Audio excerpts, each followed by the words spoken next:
kind of in sync? Yes. Okay. Thank you. I thank you all for making an accommodation. I hate I can't be there in person, so I'm grateful we were able to make this work. Thank you. Thank you. Thank you. You're welcome. You're welcome. Yeah, it was a lot of work, but it was rewarding and hopefully it'll continue to have impact. I am.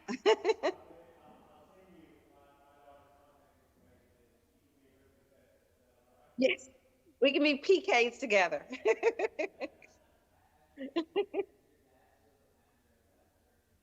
He is. Yeah, he's been the pastor since I was 11, so now it's been 35 years of that church, and then he was pastor of another church for about 5 or 6 years. So he's been a pastor over 40 years. Yeah.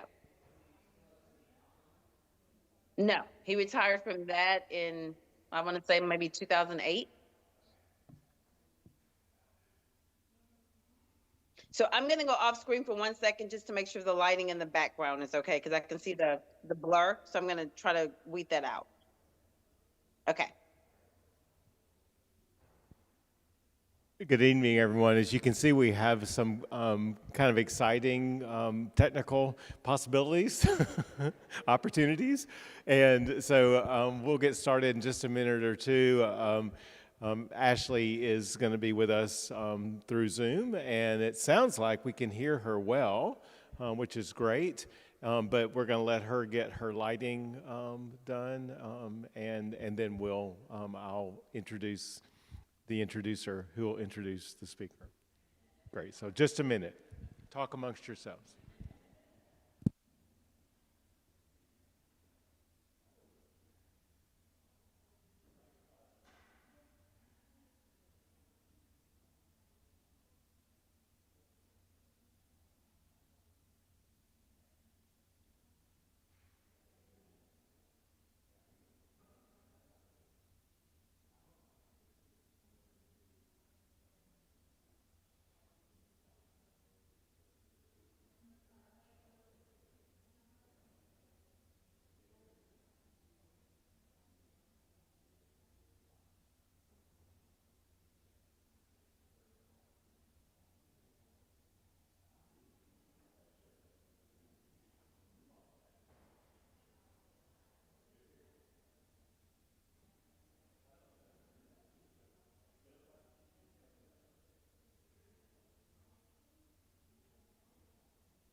So welcome again to the Church of the Redeemer. It's so good to have all of you here. I'm David Ware, and I'm a member of the clergy team, and this is our Voices series, where we bring together artists and authors, thought leaders, folks who have the capacity to hold what is hard and what is beautiful at the same time, which is so much of our lives.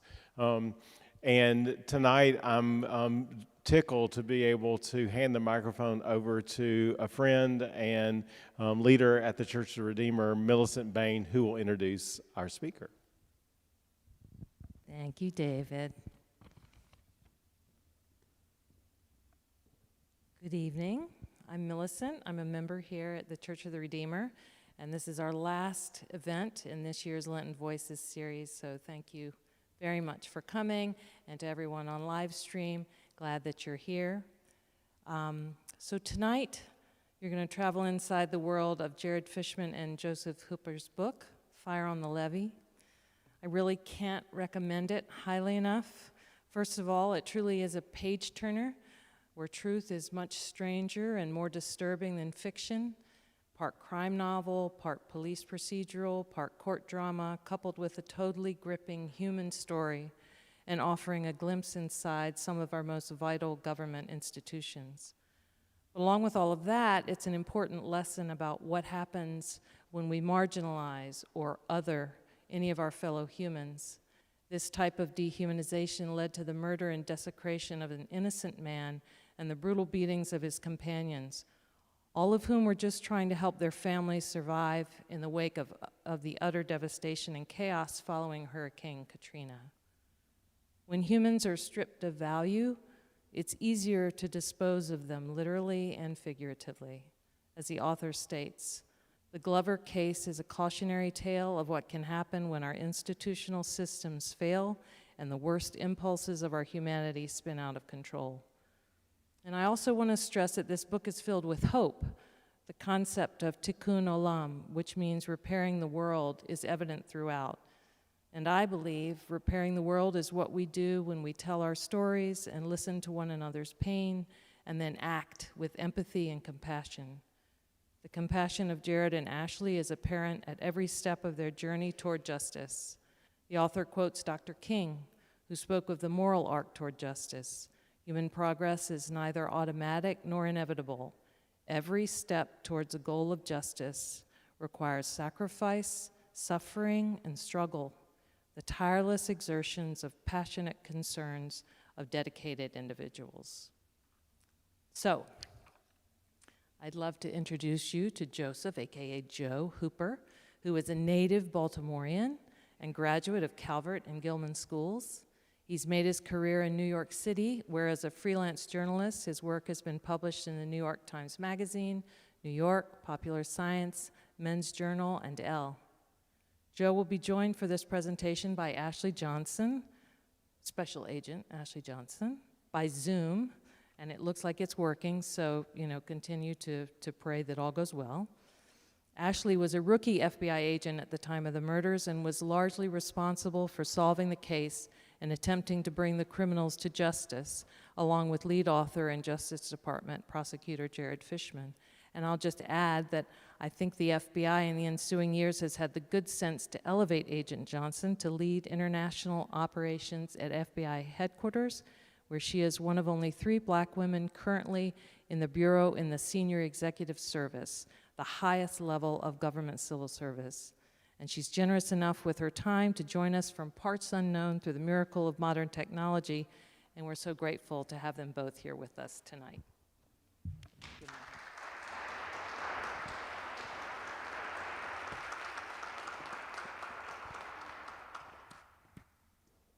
Thank you, Millicent. You really hit on some of the bigger, sort of more transcendent themes. I'm going to be more of a sort of setting a context and giving you the names of the players to make sense of what's a big, complicated, messy story. So between the two of us, and then Ashley, when we loop her in, I think you'll have a sense of the story of Henry Glover and why it still matters today and how it consumed between Jared Fishman, the lead author, me, and Ashley, years of our lives, but we feel that it was a rewarding journey. I should begin thanking David Ware for allowing us to be part of his series, and Millicent Bain. Got you. You're now listening to the voice of God. as channeled through his humble servant, Joe Hooper. I want to especially thank Mark Schroeder and Ellen Chattard, who provided the technical assistance. For a guy that talks with his hands a lot, this is going to provide a challenge. That technical assistance was required when at the last minute the FBI decided that the country needed Ashley Johnson more than we did tonight, but Ashley was able to join us virtually, so for that we're grateful. I should add that Ashley has, given the setting that we're in now, her own religious bona fides as well as law enforcement ones. She grew up in Mobile, Alabama. Her father was and is the pastor of her hometown church. So I'll talk for a bit, and then Ashley and I will have a back and forth question and answer, and I think since she lived through the experiences of this recounted in this book and I didn't, she can give you some sense of what it was like to experience it and not just recollect it years after or imagine it years after the fact. The other notable, and I want to thank Ivy Books for making Fire on the Levee available to anyone that would be so kind as to consider purchasing a copy. The other notable person that I want to bring up, who is not here, not even virtually, is Jared Fishman. He was my book partner and lead author of Fire on the Levee. For 2 years, Jared and Ashley were partners trying to solve the Henry Glover case that we described. Jared spent roughly 2 years, or I should say, Ashley and Jared spent 2 years investigating the case, and then Jared, okay. Probably.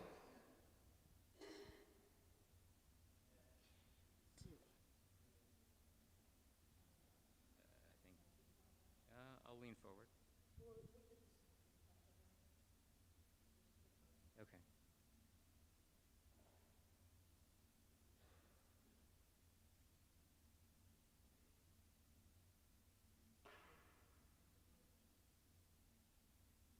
Not only do I speak with my hands, but I flip pages, so I think this is the way to go.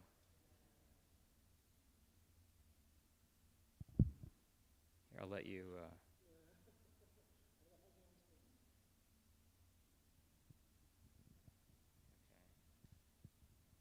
slide in, or what? Don't tell me I went through all that. It's not going to fit. Oh, no, you got it. Okay. All right, so we're good. It's all about problem solving. And then after that 2-year investigation, Jared would spend roughly the next 2 years prosecuting in total 5 officers in the New Orleans police force over the course of 2 separate trials, and Ashley was a key member of that prosecution team. So the first question I'll answer for myself is, what am I doing here? I'm a career magazine journalist. I had written 2 books about health and medicine. I had no experience with the criminal justice system, either being on the wrong side of it or as a policy expert or as an activist. But Jared and I were friends from a summer community in Quebec, and he knew my writing. And he was particularly impressed with a magazine story that I wrote about being dragged up the side of El Capitan in Yosemite by Alex Honnold of Free Solo fame. So I had a sense of adventure, which appealed to Jared, and he invited me to join him to write the story of the most remarkable and horrifying case he's ever been involved in, the murder and subsequent incineration of an unarmed 31-year-old black man, Henry Glover. This was certainly an adventure, but it was well outside my journalistic comfort zone, and I respectfully declined. A year or 2 later, around 2018, the magazine industry, my industry, basically tanked. And suddenly going out on a limb with Jared seemed like a pretty good idea. We probably spent 2 years recording our conversations about the case. It was a grossly inefficient process. Neither one of us had done anything like this before, but we did learn by trial and error. Finally, by the spring of 2020, we had a strong book proposal and 2 enthusiastic agents. The proposal went out the day that COVID shut down New York City. Broadway closed, the NBA canceled its or suspended its season, and we were rejected out of hand. It was a case of a citywide, ultimately nationwide, COVID freakout, and also what we discerned as, I would call it, a Black Lives Matter fatigue. Publishers would say, oh yeah, we did that a couple years ago. I don't think we need to revisit that. And then later that spring, George Floyd happened, and suddenly Black Lives mattered once again, and we sold the book. So let's go back to September 2nd, 2005, a few days after Katrina hit New Orleans. That's the beginning of Henry Glover's story. And I'll read you a section from the prologue of the book to give you a sense of place and desperation, I guess.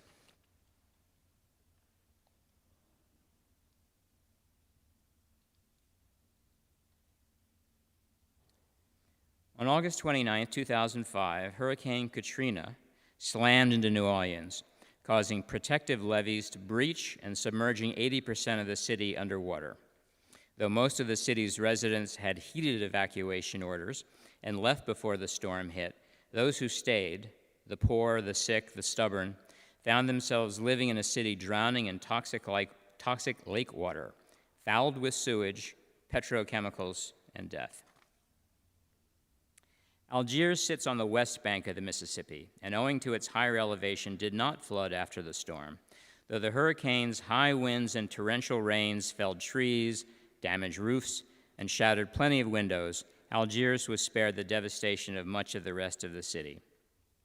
In the first few days after Katrina, the Algiers residents who stayed likely figured that they had successfully ridden out the storm. The neighborhood had taken a beating, but seemingly not worse or not much worse than what other storms had delivered in the past. The reality, however, was that Algiers was too cut off from the rest of the city to understand just how isolated it really was. There was no power or television, telephone lines were down, and cell phone service was spotty at best. News and rumors, often indistinguishable, filtered in by word of mouth.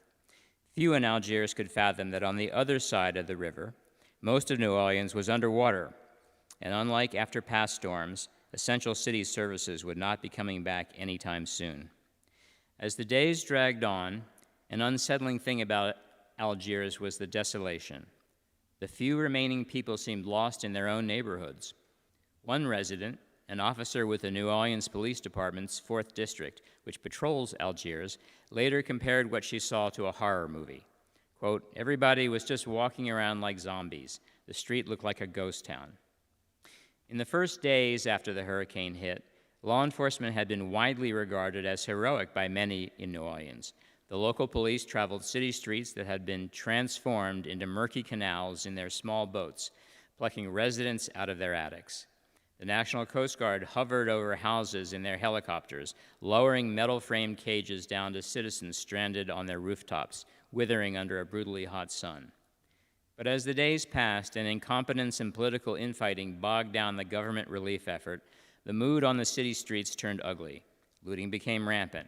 Many residents took basic supplies from abandoned stores simply to survive, while others went on a shopping spree that included consumer electronics, luxury cars, and guns. By September 2nd, most of the people left in Algiers fell into one of two camps: the poorest of the mostly African-American population and the police. Relations between these two groups were becoming increasingly tense. If you were low income and black and still in the city, you were likely viewed by the police, both white and black officers, with deep suspicion. City officials, most notably the mayor and the police chief, often exaggerated the unrest, passing on rumors, later debunked, about murder and rape in the Superdome and New Orleans being under martial law. Governor Kathleen Blanco sounded the apocalyptic tone on September 1st, announcing the dispatch of the National Guard to New Orleans to restore order.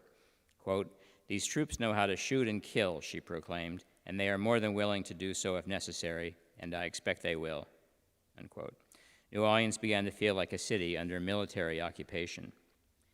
On the morning of September 2nd, General Charles de Gaulle Boulevard, a busy six-lane thoroughfare that serves as Algiers' main commercial artery, was strangely quiet. The streets were an obstacle course of downed trees. The de Gaulle Mall, normally a hub of working-class commerce with its dollar stores, beauty parlors, and Chuck E. Cheese restaurant, sat virtually empty, an easy target for looters. A police substation on the mall's second floor was deserted, its computers and file cabinets exposed to the elements when the office's plate glass windows shattered. One part of Algiers humming with activity was the Paul B. Habens Elementary School, a quarter mile from the mall. After its headquarters had flooded on the other side of the river, the police department's Special Operation Division commandeered the school, turning it into a paramilitary outpost. 50 or so SOD officers grabbed meals there, and when they weren't in the field, hunkered down for what little sleep they could catch in the sweaty, mostly unair-conditioned Fetor. A mile and a quarter north of Habens, the Patterson Road Levee, a ridge of raised earth, protects the higher-priced homes from the Mississippi. Algiers' 4th District Police Station, home to the area's regular patrol units, is located 2 blocks from the levee. Mid-morning that day, a plume of black smoke slowly rose from behind the levee. As the morning dragged on, the smoke grew denser and darker, reaching a height of 50 feet and filling the air with the stench of burning rubber, metal, and gasoline. At the foot of the levee, obscured by the scrubby, storm-battered underbrush, sat the source of that smoke, a white Chevy Malibu devoured by flames. Random fires were not unusual after Katrina, but this fire was different. Entombed inside the Chevy, visible to anyone who happened to approach it after the flames subsided, were the incinerated remains of a body. All that remained was a skull, some ribs, and a leg bone. The flesh was reduced to ashes and char. 7 days after the fire, those remains would be recorded by an out-of-state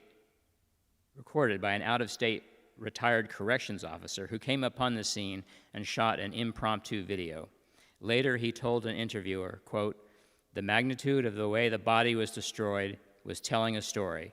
I don't want no one to ever find out what I did."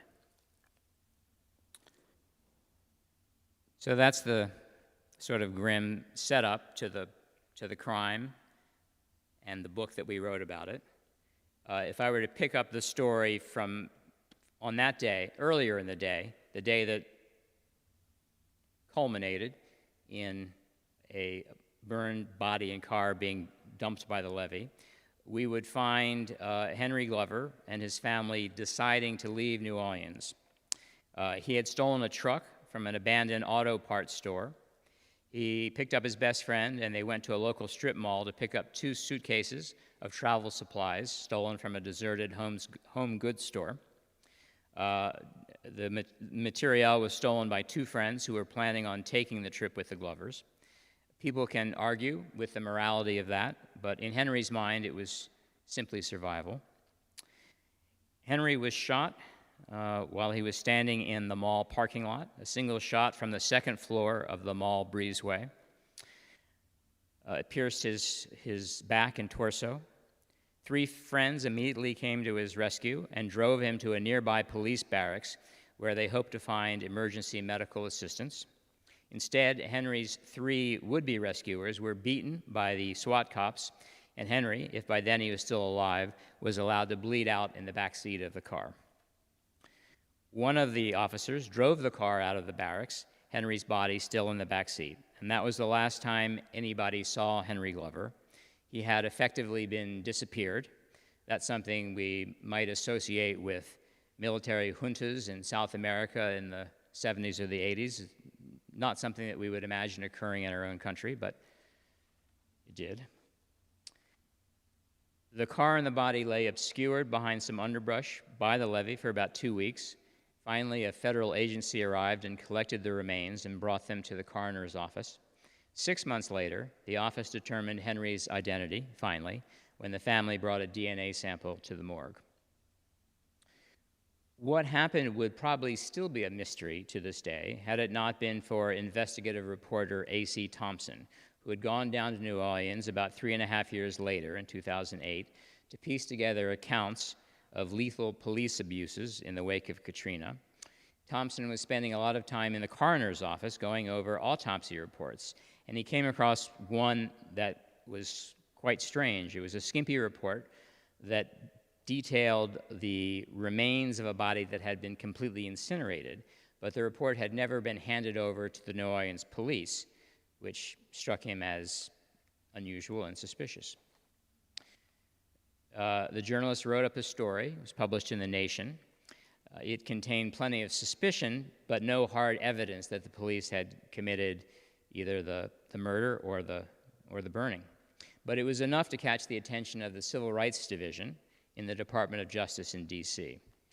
But the department thought the odds of actually bringing the case to trial, when they had no idea who was at the scene and whether the police really were involved or not, they figured the odds were so low that they minimized their potential losses by assigning it to Jared Fishman, who had only 2 years on the job, and he never prosecuted a police case, never even prosecuted a homicide.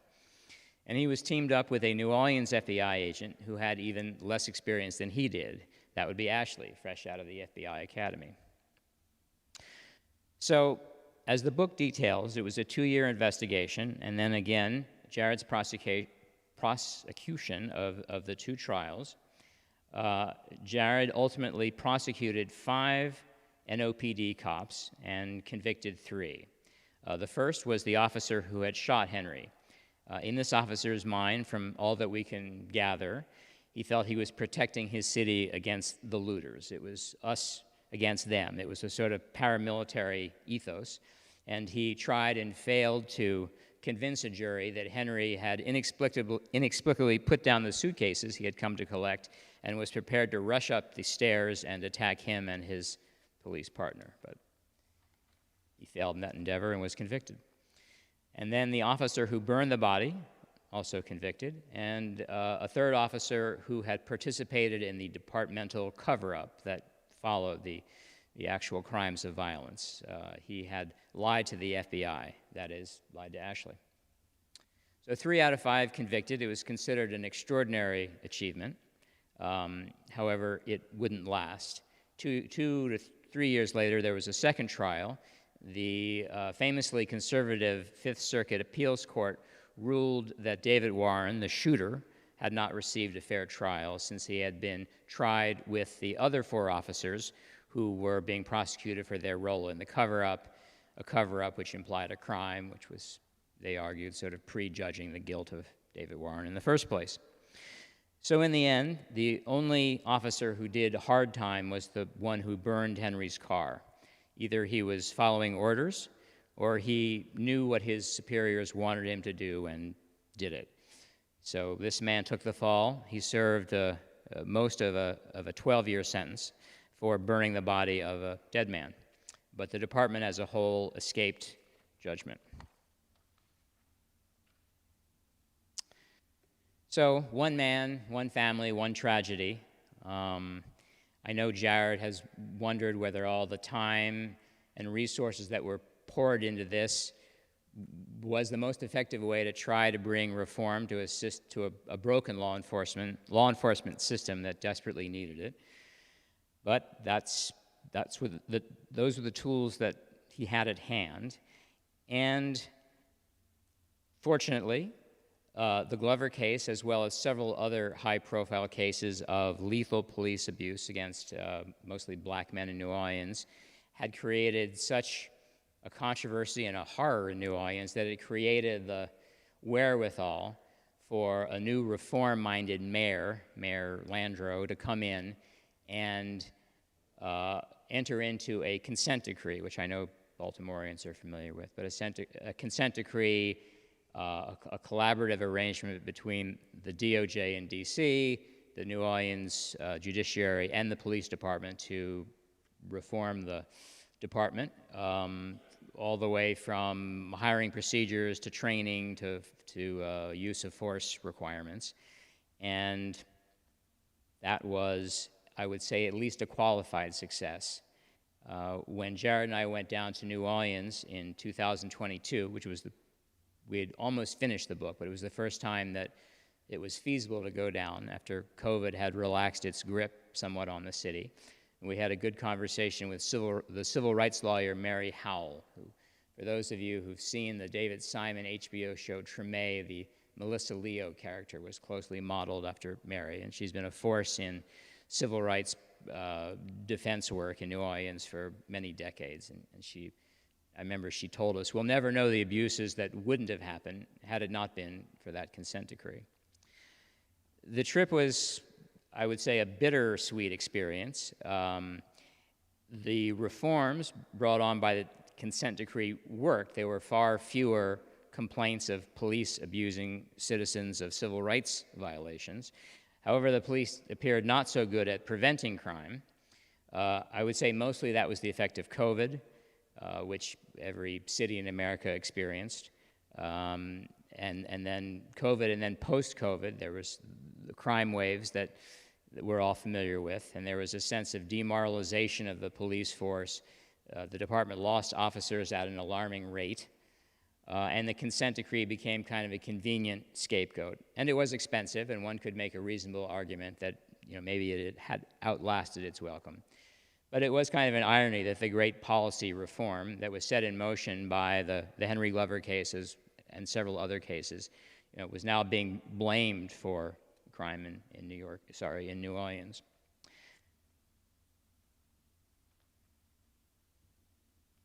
However, I would argue, and I think Jared and Ashley would too, that the Glover case was a valuable microcosm, a window into what was broken about American law enforcement, and all the more visible because the case was so extreme. There was pervasive in the city a sort of us and them mentality that sucked otherwise good officers into seeing citizens as the enemy, and it provided a kind of blank check for bad behavior on the part of the officers who weren't so good. And then the so-called blue wall of silence, which describes metaphorically the pressure that good officers felt to look the other way. And then, of course, there were the urban environments that these cops were policing, which were often dangerous and unwelcoming places for all sorts of deeply rooted reasons: economic inequalities, substance abuse, mental illness, and despair. There are no easy answers here. The police chief who presided over the New Orleans reform, Michael Harrison, came to Baltimore, where he oversaw the consent decree that the Baltimore Police Department was put under. So there was no magic wand that was waved over the city, still dealing with those root causes. But you can tell me, if you felt that his tenure was successful or not. In the case of Jared, he made good on his, I would say, ambivalence about the limits of single cases to change systemic ills. And he retired from the Department of Justice and founded his own nonprofit organization, Justice Innovation Lab, devoted to taking a kind of a high-tech, data-driven approach to looking at the way police departments do business in various locales, and to try to figure out procedures that are baked into the system that lead to racial disparities in the way citizens are arrested or brought to trial, or the length of their imprisonment, even when, or especially when, there's no conscious racial bias or animus. It's just, that's the way we've always done things, and the data would reveal patterns that would then ideally inspire local governments and police departments to change some of those practices, and he's hard at work doing that. I would say, just to finish up before I turn it over to Ashley and we have a Q&A, the book may have a kind of a commercial afterlife. Interestingly, even before we had sold the book to a publisher in New York, we had an agent who got us an option with Netflix to do a one-season miniseries, which was exciting. And we discovered that if you're ever talking to someone and you want to get their attention, you just mention the word Netflix, and it's the open sesame word, and all of a sudden they're in the palm of your hands. I think we may have jinxed the deal because this option was in force. We had two separate options and went on for a period of like 3 years. And after a while, you start believing that it's kind of a make-believe story. And in fact, a couple of weeks ago, Netflix finally, at the last minute, much to the surprise of the movie producers that we were allied with who were going to make the thing, but Netflix passed. So I will say that conversations are now ongoing between the movie TV people and another media company But that's all I'll say about that because I don't want to jinx it the second time around. But I think one way or another, this story will make it to either a small or a large screen. At the time, Ashley and Jared were just doing their jobs and also passionately invested in winning some measure of, call it justice if you want, for Henry Glover's family, and some measure of accountability for the police department to answer for their actions. In retrospect, you can see it has a certain cinematic quality to it. You have a young Jewish lawyer from from D.C., originally from Atlanta, pairing up with a young black woman rookie FBI agent up against a notoriously corrupt kind of old boys police department who at the time that Jared and Ashley were investigating these crimes, and still to this day, is probably the only department that police department I can imagine that has the distinction of two former officers sitting on death row after they've been convicted of murder. So it's can be a dangerous place. So that is what I wanted to say, and now and it's about a half an hour, that's good. So I'm going to turn it over to Ashley, who's here thanks to the miracles of technology I don't understand. So, Ashley, can you hear me? Okay, now we've lost Ashley's sound. Are you muted, Ashley? Yes, I can hear you. Is it possible to get a little closer to the computer? Because there's a little static. For who to get closer to the computer? For you or me? How I hear you. It's a little distance, a little static in it. Okay, well, I don't think I can do anything on my end. So let me just throw out a general question to you. Say 15 years after the Glover case that had absorbed you and Jared so intensely, what lessons have you learned? What memories come back to you? What do you still chew over, at night when you think about the case and how it has informed the way that you pursue your career in law enforcement as you've risen up the ranks at the FBI? I think the most important thing, I think as you stated in your opening remarks that you provided, I was a brand new agent, right? So I was just coming on. I had other professional experience. I had been a probation officer. I was a child protective service worker or investigator. And I worked in the hospital as a psychiatric social worker, all before coming into the Bureau. So before coming to the FBI, I had that experience coming into it. But I think this case was so much more different than what was anticipated of someone of my time in. At the time that I got the case, I arrived in New Orleans I graduated the academy in April of 2008. So I arrived in New Orleans in April, and this case landed on my desk, I believe, in January of 2009. So I had not been an agent for a year. So I was kind of learning on the job as I maneuvered through this case. So I would think that the one thing that stands out to me that I learned from that case that has kind of pushed me through for the past, almost 17 years now. It'll be 17 years in October that I've been with the FBI. So for 17 years, this case has really been the catalyst to a lot of decisions I've made, my decision to go into leadership, and I think how I lead people. One of the most important things is I'm sure many of you may know or you may not know, but you often hear times if you watch like crime shows, Law and Order, whatever, you hear about like leads, right? Like investigators get leads. And this was truly, Mr. Tanner came into the office, he gave information. And with the FBI, you have a lot of discretion as to, whether someone provides you with information, they give you a lead, how you tend to take that information, right? You can fully investigate, you can move it forward, you can apply resources to it, or you can determine whether or not you determine if that information is valid or not. And on the outskirts, Mr. Tanner, the way that he presented the information was very kind of nonchalant. It was very clear to me on that day he came into the office that he just wanted restitution for his car. He wanted somebody, FBI, New Orleans Police Department, it didn't matter. He felt that, someone in law enforcement owed him for his vehicle that was taken and ultimately burned with Mr.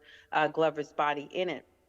And initially, hearing his complaint, hearing his story of how he was driving along, in Algiers one day, and he came across a crowd that was gathered around a man, and the family asked him to take him to the hospital. He couldn't get to the hospital, so he took him to a school where he knew the police were, and then the police ultimately drove away in his car, right? That was really kind of like how he told the story. And it was kind of like asking questions, probing. And he said something to the effect of like, and I don't know what ever happened to Mr. Henry Glover. And I say, well, who's Henry Glover? And he says, well, Henry Glover is the person I picked up. He was still in the car when the police drove away with it and when we later found it burned. So it wasn't, anyone kind of with common sense, maybe, for my partner that was with me, he was a senior agent, and he was like, okay, Ashley, this is a little weird, right? This guy may be a little off his rocker. But I think because of my youth in the organization, and I really wanted to see, is this true? So I say all that to say that is that has been the precipice for how I've led my career, because I try to teach other agents that we don't have the luxury of judging someone's story or judging someone's accounts by how they look, how they present the information. That we as agents, we have a responsibility to every citizen, because ultimately we represent the American people, right? That's really our mission: protect the American people and uphold the Constitution. Um, that I had a duty to follow Mr. Tanner's story, right? I had a duty to determine. I couldn't let my personal feelings about how I thought he presented himself or how he presented the facts dictate whether or not my responsibility to flush out what he had told me was true or not. Certainly, the fact that we're here discussing a book, and, he talked about the convictions and so forth like that, his story was true. And so I try to stress to my agents or anyone that I supervise the importance of making sure that you don't prejudge. I think that's what has kind of led me, even in leadership, prejudging my people, prejudging people that I lead, giving everyone an opportunity and having the respect for them to flush out or to look into what they're saying. I think that's very important as an agency, for us as agents, and again, as representatives of each of you and other citizens in the country. We have a duty to, take your leads or your information seriously. So I would say that as a leader. Answer the second part of your question, what is the most memorable aspect of this case that I had? I often say I've been asked this question multiple times over the years, and the answer is always the same. Early in the investigation, we had to go to Mrs. Glover's house, Henry Glover's mother, and we had to kind of prepare her for what an investigation would entail. We knew there would be media. There were a lot of pictures that had come forth from different people, whether it be law enforcement, private citizens who had taken pictures of Henry's body, his remains, burned in a vehicle. And we knew that they would see those things in the newspaper news or wherever it may be. Social media was really coming about at that time as well. And as I'm talking to Miss Glover, most of her family is there. Her children are there. She had two sons that were left, and she had a daughter, Patrice. And one of her sons, Edward King, who happened to be a witness on that day, he was one of the individuals that flagged down Mr. Tanner and then was taken to the school along with him um, before his brother was driven off into the car and later found burned. He was there as well. And I remember him sitting kind of off to the side in her living room area, and he was in like this big chair, sitting to the side, and he kind of glared at me. And so I'm going through this, but I can tell I'm confused as to whether does he understand what I'm saying? Is he angry about what I'm saying? I really couldn't make out or really read his feelings or his emotions through his body language. And so I just asked him. I said, "Well, Edward, is there anything you don't understand?" And he said, "I can't believe you're here." And I asked him. I said, "What do you mean you can't believe I'm here. I was honestly, genuinely confused by that statement. And he said, I can't believe that the FBI even cares about what happened to my brother, because things like that happen to people in, where I'm from all the time. And I think for me, that was the first time in my life that I felt I could feel. It was more than empathy. It was almost kind of like a different, a level above just feeling empathetic for someone, that someone in our society, in the United States, as great as it is, really felt like they were such a marginalized part of society that they were confused as to why someone was investigating the murder of their brother. And I mean, I have a younger brother, and if I thought that my brother had been harmed, let alone shot, let alone burned, let alone his murder covered up, it would be the opposite. Like, I wouldn't understand if the FBI or law enforcement was not there. So it was kind of like, both of us are African Americans, both of us grew up in the same country. And so for me, it was kind of like this understanding of this difference of experience. Even you relate on some issues, but in this instance, it was a total kind of naiveness on my part on how a segment of our population felt. And I think that really drove me. And I remember that. And so I remember that, kind of to bring it full circle. I remember that when I'm interacting with the public, to make sure that everyone feels heard. I remember that when I'm interacting with victims, and I remember that when I'm interacting with my people.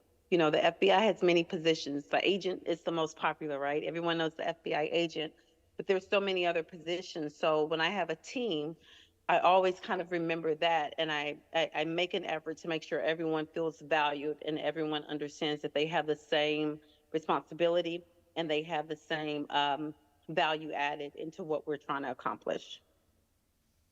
Okay. Let's stay with your interview, your and Jared's interview with Edward King. To repeat, is the older brother of Henry, who had been with Henry at the mall and or shortly thereafter. And there's a scene in the book that I'll start, and actually you can finish it out as you remember it. But Jared says he asked Edward, who had left with the rest of his family to go to Texas that day, but had returned to New Orleans, and Jared asked him why he hadn't continued to either look for his brother or to get to the bottom of what had happened to him. Do you recall that? I do. I do recall that conversation. And do you remember Edward's line or his I don't response to remember Jared? no, I don't remember his specific line to that, but I do remember them having that discussion about why they returned. Right. So as Jared remembers it, Edward looked up at him and said, "Well, when it's the police who do this to your brother, who are you supposed to call?" Yes, Which I do kind remember of that. is Yes. a nice summation of the helplessness you feel when the powers of the force are arrayed against, a struggling working class family. Ashley, It's funny.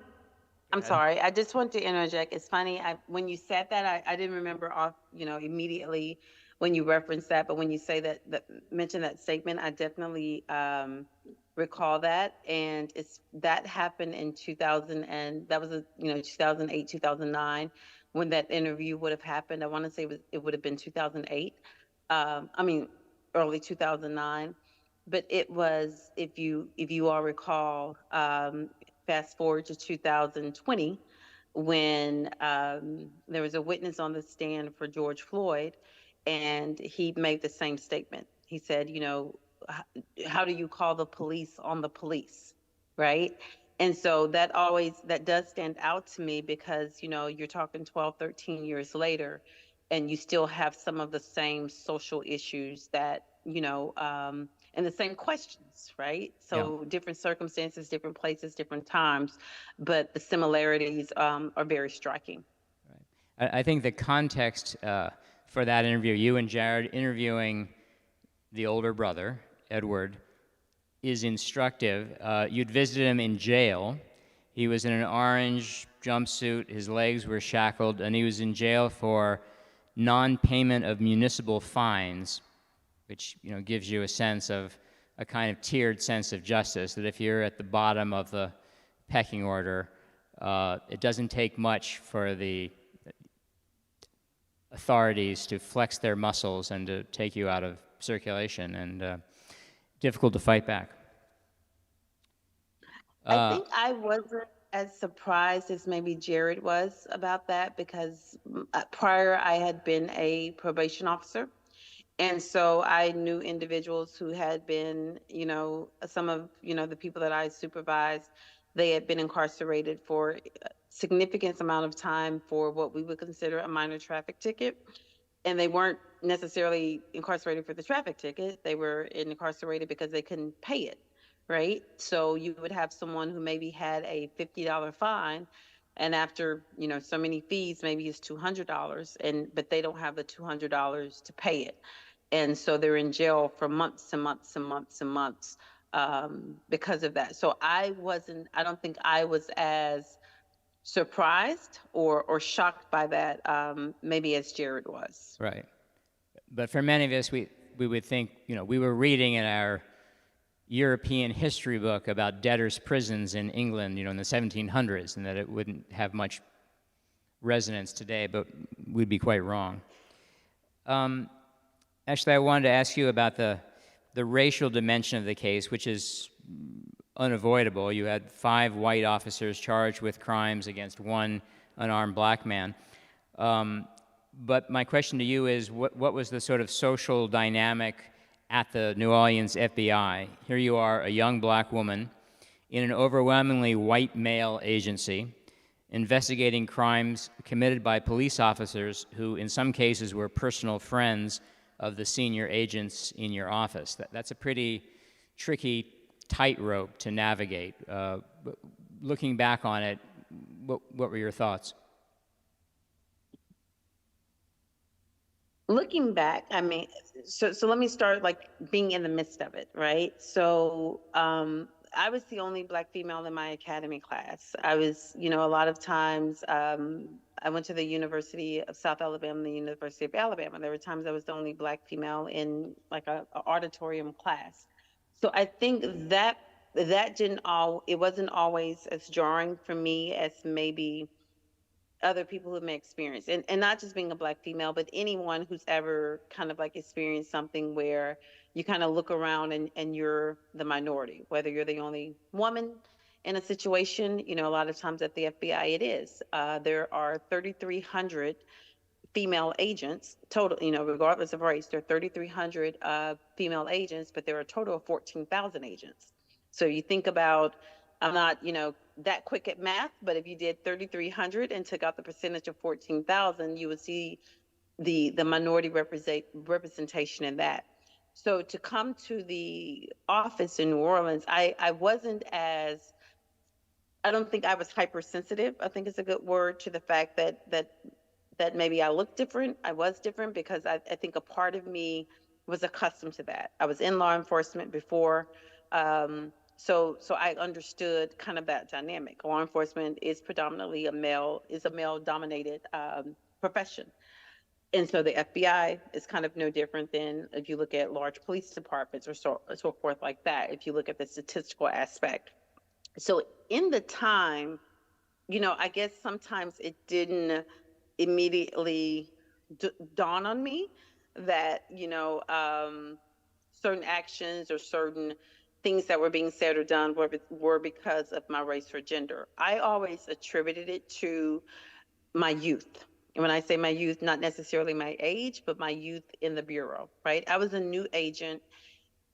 As I said, I was still on probation. So during this entire investigation into Henry Glover, I'm still on probation. That basically means, they don't have to have, just cause to dismiss you. It could be you're not a fit. So during your probationary period, it's very easy to, if you're not meeting what they deem to be the standards, you can be dismissed. So I felt more stress from that. I felt a lot of stress understanding I was a probationary agent, handling evidence, conducting these high profile interviews with police chiefs and things like that. Like that was more of a burden to me, and what I saw as kind of like my nemesis more so than my race or my gender at the time.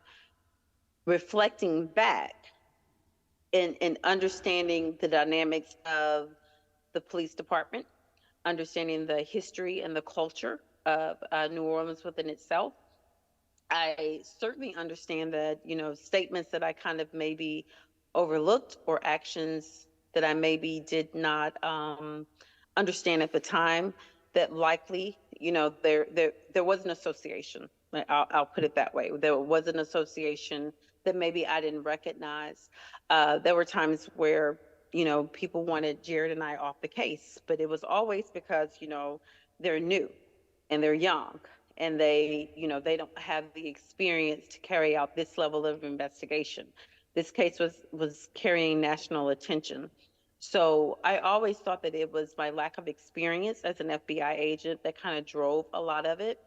But again, 17 years later, appreciating, and I don't know if you highlighted, I know you spoke of, there were three Black women specifically that were, I determined them to kind of be the reason why this case is, why we're even speaking about this case. I think their courage, understanding that the time in which they came into the New Orleans Police Department in the late 1980s, had risen to the ranks of sergeant or whatever it may be, at least two of them, understanding what that took, what that meant, understanding the barriers that they had crossed and the courage that they had, to be able to do that. Putting myself in that context helps me understand a little bit more. So now, 17 years later, at the time I was 30. So you're talking about, now I'll be 47 this year. So someone 30 looking at it, somewhat naive, somewhat new to the profession, versus someone 47, I understand both the, and I'll put it this way, I understand the limitations sometimes that can have, but I also understand and appreciate the strength that it can have, because I think I related to those witnesses. I related to the Governor family, not solely because I was Black and they were Black. I think that would be very, um, that would be very limiting.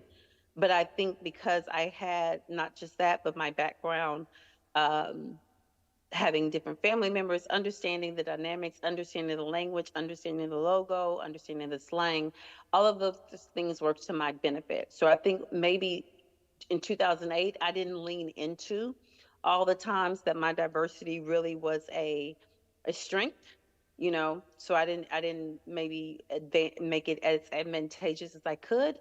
Today I understand the power of diversity, having diversity, and understanding how that can play a role in moving not just a case, but moving, anything forward, when you talk about leadership and things like that.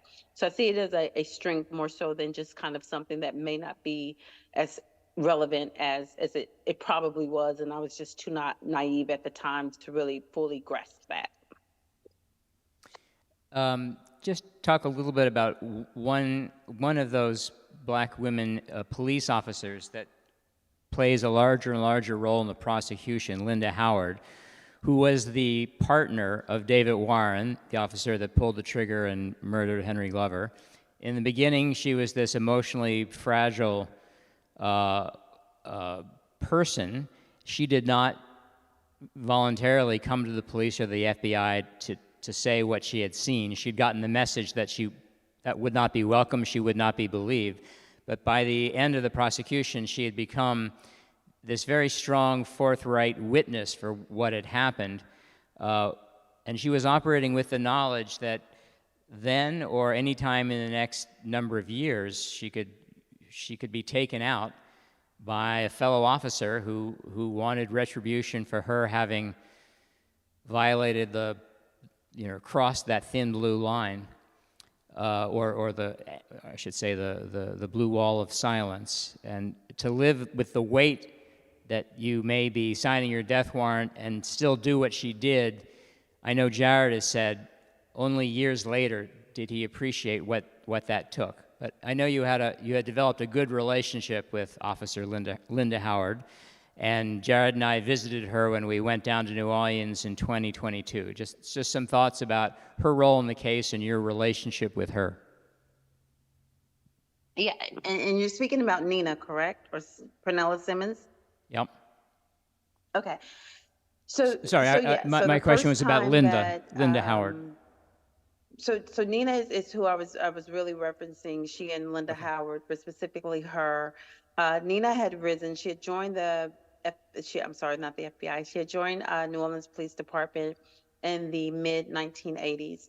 And I think in your introduction, you kind of talked about the fact that New Orleans is the only police department that has two officers on death row, and one of those currently on death row, and one of those officers on death row, he's on death row for killing a witness who was going to testify against him in a trial, and then ordering the murder of another federal agent. So that was the culture of New Orleans police officers. You did not retaliate against, or um, you dare not speak against or report anything that you may have thought was wrongdoing. You had to maintain that, kind of that blue line that you all may be familiar with and you've often heard. And I empathize significantly. Initially, she was probably Nina, aka Pernella Simmons, was probably the hardest witness for me that, I think we had at least 35, between 35 and 40 police officer witnesses. She was probably the most difficult because she lacked a lot of confidence in her memory and her responses. She knew what it was to be true, but she also understood. She was not very confident. You can tell she was someone who had been humiliated a lot. She second guessed herself a lot. So that's very hard to translate to a jury, right? When you're saying you're trying to testify as to events that happen, and you're kind of shaky on, or the defense is able to easily get you to sway you, and that happened throughout the interview processes as well. So there was a lot of frustration with that I personally had with Nina, because to me some things that were obvious, sometimes I think she didn't understand, and she was a bit naive too.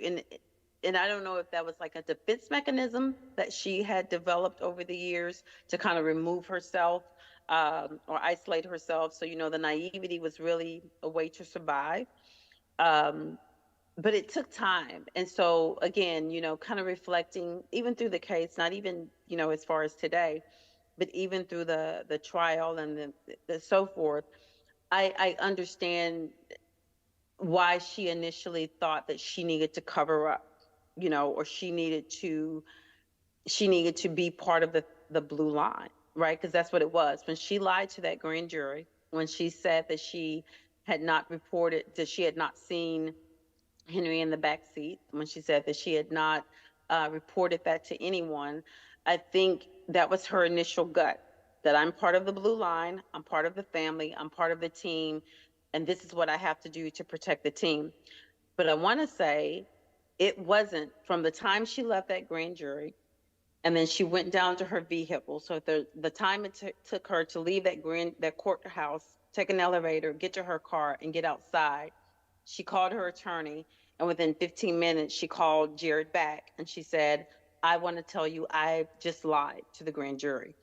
So there's a respect for that, because that means she had a conscience, right? And regardless of, of course, we're disappointed, like, why would you lie to the grand jury or whatever? I now understand and I appreciate more that she tried to, be part of that team, and she tried to say, I've got to play along and I've got to do this, but her conscience would not allow her to even leave the building, literally, without coming back and being able to reconcile her statement and do the right thing. And so to me, that is something that you can be empathetic with and you can appreciate as well. And I think that within those 15 to 30 minutes between her testifying, not telling the truth, going to her car, calling her attorney, that was something genuine about her, that she said, no, I have to do the right thing for myself as well as the Glover family. So I really learned to admire her. I learned to appreciate her. You asked me in your previous question about being a Black female. I came along, you know, in 2007. It may not seem like a long time, but 1987 and 2007, particularly in law enforcement, there were different experiences for women. There were different experiences, particularly for people of color. So being able to understand how she rose to the ranks as sergeant, and really understanding the culture, because the FBI's culture is not nearly, it doesn't even, pale in comparison to that of the New Orleans culture. So for her to be able to survive and to rise at the rank of sergeant, um, and a lot of times, and I'm just going to be frank, I feel like she learned to really dumb herself down, and I don't mean that in a disrespectful way to her, but I think it was a coping mechanism that she kind of dumbed herself down sometimes just to survive. So in the end, I mean, and not just in the end, throughout, as I got to know her, understand her story, not be judgmental, kind of like I talked about before, but just kind of understand and empathize with her path and how she got to that place. I really feel that she was a key. She definitely was a key figure in making this case a success and holding people accountable. Okay. Last question, Ashley, at least from me. You grew up in the church, and so we were talking about character and witness and conscience. How did since we're in church now, how did that background inform the way you approached your law enforcement career, or did it, or was it just two different worlds? The moral absolutes that perhaps you had absorbed in church did or didn't translate to the world you found yourself in? Hmm. I've never asked you that before, so I'm putting you I on the know spot. that's a good one. I like it. Um, so if I'm talking about strictly from like a work perspective, it immediately reminds me. My dad would always say, "A good leader is a good follower." So I always remember that in kind of everything I do, that just because you're the quote unquote the leader, you need to humble yourself to understand others. And sometimes, you have to follow others. The title within itself doesn't necessarily make you a leader, but it's the ability to understand when you need to follow as well. So that's my kind of gut, if I'm talking about present day, how I apply that daily. And I think too, what I said at the beginning, it's not being judgmental, not believing that your way of life is the only way of life, not believing that everyone is not, you know, equal in money and social status, where you live, where you work. None of that really defines you. And I think if I wouldn't have had, and that was something just very quickly, my father, he would, kinda like any good Baptist preacher. I'm not sure if this is the Baptist church or not, but I'm Southern Baptist from Alabama. And so, he would always tell these stories of, he was the youngest of seven kids, and he went to college with $8 in his pocket. And he would say, I worked one summer at a railroad. I made $40. I gave my mother $12 for a bill. I paid $20 for a bus ticket, and I arrived on Alabama A&M University's campus with $8 in my pocket. And there were a lot of days, he talks about he went hungry and things like that. And, I made fun of him as a child for constantly telling that story. But I think, it showed a humility, and he would often, I didn't grow up, in that way. We were middle class. My mother was a teacher. He was also he worked for the state. So I grew up in a different circumstance than he did, but he was very clear always, that you don't judge people based on kind of like the circumstances or their outside. And I say all that to say it would have been very easy, as I started off by saying, there is some discretion with prosecutors, kind of like what case are you going to pick up? What case are you going to choose to take to trial?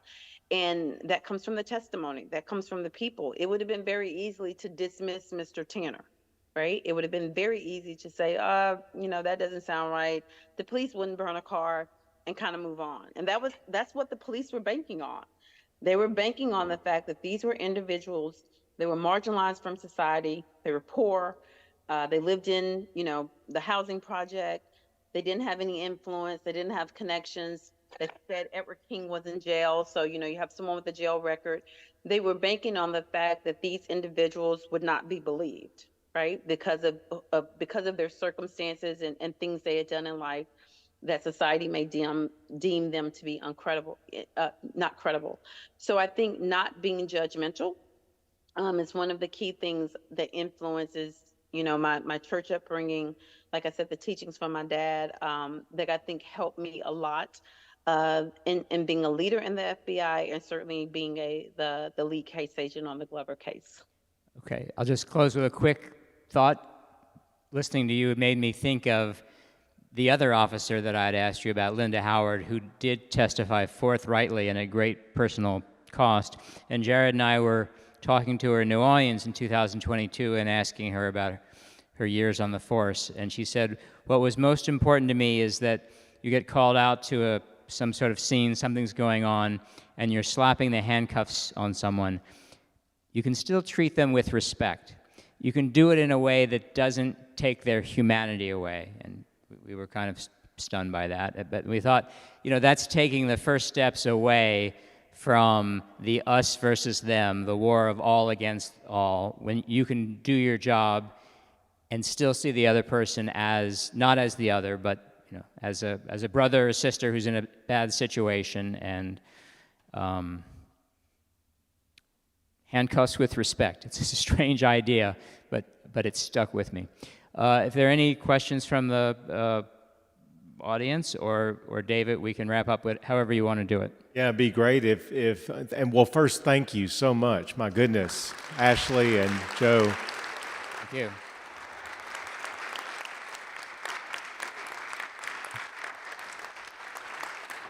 I would love to invite folks here to ask. We probably have time for maybe 2 questions, if that's okay. Yep. So does anyone have a question?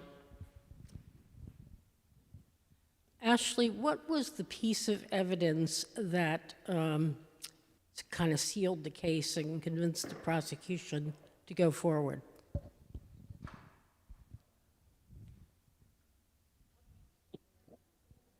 She's back.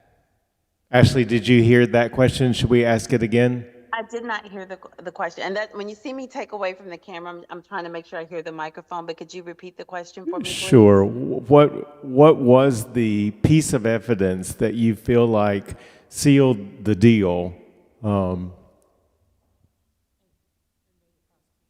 made the prosecution go forward?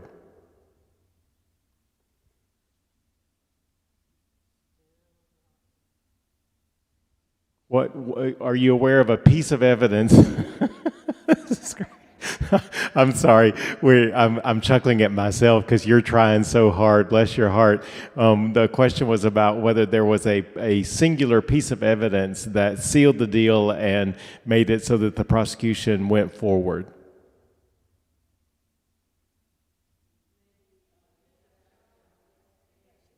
Joe, can you repeat the questions Yeah. for me?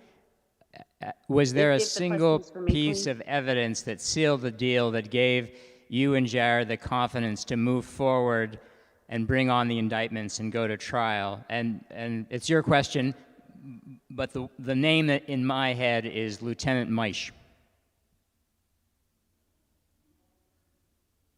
Lieutenant Meisch, are you asking how he came into place? Was that the key, what was the key piece of evidence that gave you enough to go to trial against David Warren? Yeah, well, it was his testimony. This was kind of like, for any of you kind of like Perry Mason or Matlock fans like me, or the original Law and Order. This case was before all those cell phones were, I mean, it's 2007, so people had cell phones, but they weren't smartphones the way you have them now. So it literally was like the flip phones where people were taking pictures, and it was a testimonial case. So we built this case, we didn't have the cool forensics or, the cool things that you all see now. Even in 2007, those weren't readily available. Lieutenant Meisch's accounts or testimony is a better word, definitely kind of wrapped up everything that we had been told. So if for those of you who've read the book, I don't want to spoil too much if you haven't, but up until his testimony, the only evidence we had, there was a huge gap. So there was Mr. Tanner and King and Calloway, who were the three men that rode to the school rode to the school with Henry in that car. They testified that one police officer gets into Tanner's car, and then he's followed by another police officer in a white truck, and they drive off. And the guy that gets into Tanner's car has flares in his pocket. So you have that. So they drive off from the school. Then you have testimony that people witnessed a plume of smoke coming from the side of the levee after the fire dies down. They identify it. Of course, there's a car, and people later see a body inside of that car. So Maish provided that I saw Greg McRae and Dwayne Sherman drive to the levee. Greg McRae, who's driving Tanner's car, William Tanner's car, dips down because the levee is like a hill. So he dips down. As Greg McRae is running back up the hill, I hear what I believe to be an explosion, and then I see a plume of smoke. Greg McRae and Dwayne Sherman then run back up the hill to the street side. So he provided that middle. We had testimony, they drove off. We had testimony, we saw a car, but he was the one that put the two people actually driving the car down and then setting it on fire. So he was a very instrumental witness. But again, without the testimony of Tanner and those that came before, and the testimony of the others that saw the car and took pictures of the inside of the car with Henry's body, his story I don't think we could have gone to trial with his testimony alone, but it definitely helped put the final piece of the puzzle together. And that lieutenant provided a kind of horror movie moment after he sees the two cops that were involved in the burning run away from a burning car, which was perplexing, and they assured him everything was cool. Then Maish returned to the scene maybe the next day, I don't remember the exact details, at night, and he goes to the high point, or near the high point of the levee, to get a better cell reception to try to call his wife, who is outside of the city. And either a flashlight or the light of the phone bounces off the white ribs of Henry Glover's rib cage. So all of a sudden he's plunked into some sort of a horror movie and goes running back home, kept that to himself for 3 or 4 years, and then unburdened himself when he had a proffer of immunity in this case. Okay. Yeah, and it's important to note that Maish did not. He was not someone on our radar because at the time he was not assigned to that district, so he wasn't someone we interviewed. He actually was being interviewed on another case, Right. the Denziger Bridge case. And when they went to interview him on that case, he told the agent that I don't have any information on Danziger.